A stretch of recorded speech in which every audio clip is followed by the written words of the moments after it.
The school before we put the garden in the courtyard was very dull and boring, and when the kids would walk through, all they would see is cement. My name is Laura Holz. I teach 5th grade. I am the sponsor of the garden. I have 4th and 5th graders who come out 3 days a week, and they work in the vegetable garden, the flower garden, and they also compost. We help Ms. Holz plant seeds and compost and dig stuff out, and my favorite thing is to plant the seeds. Well, most of the students have never gardened before, and they're very excited to be planting vegetables that they know that one day will grow and we'll be able to give them to the soup kitchen, which is downtown. They understand that all the vegetables that we grow go to the homeless, so they're very excited about that. The first time that we went out to harvest and they started seeing the zucchini that we had grown, they just couldn't believe how exciting it was, that they had actually grown something. We also harvest stuff like tomatoes and peas and probably later onions. Is this one good or is it still not good? That one has a little more growing to do. All right. Oh yeah, I just found Twist and pull. See, look how big that was. That's what we do with everything. Oh yeah. Are you wanting to open it to look at it? Yeah. Then open that little one right there that you just picked up. They're willing to maintain the garden as well. They don't complain if it's a day that we have to weed or a day that we have to just water or something like that. They're very willing to do that. My favorite thing is probably watering, and my least favorite would be picking reeds. Really hard to do. Some hardest thing is picking stuff up that's really heavy, and I usually get some teamwork by my friends, and we do it great as a team. Take care of the plants pretty much, because I like to save the environment. We have a lot of interest this year. We had so many kids who wanted to join the garden club that we had to split it up.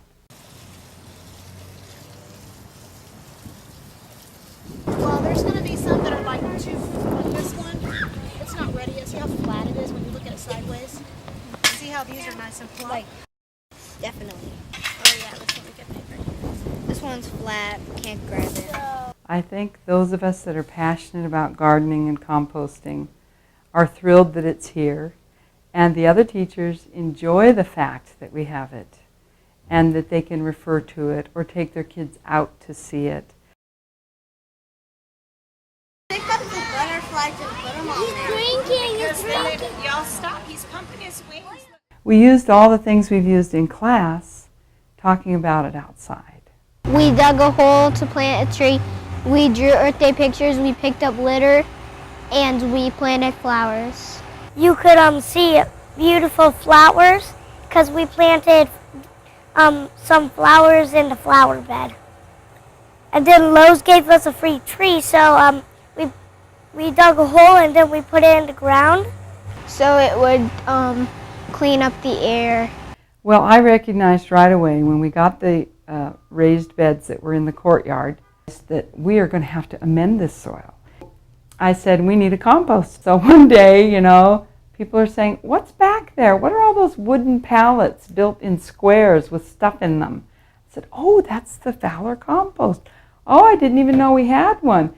I help with the compost, and the compost is, it's a little bin, and it has grass clippings and leaves that can make this a good soil. The garden brings engagement and realness to the classroom learning. They can say, I'm using a tape measure, and this is important, and I'm using these tools, and I know what I'm doing because I've learned about it in the classroom, but I actually have a chance to relate what I've learned to real things I'm doing. And to me, that's when learning really clicks.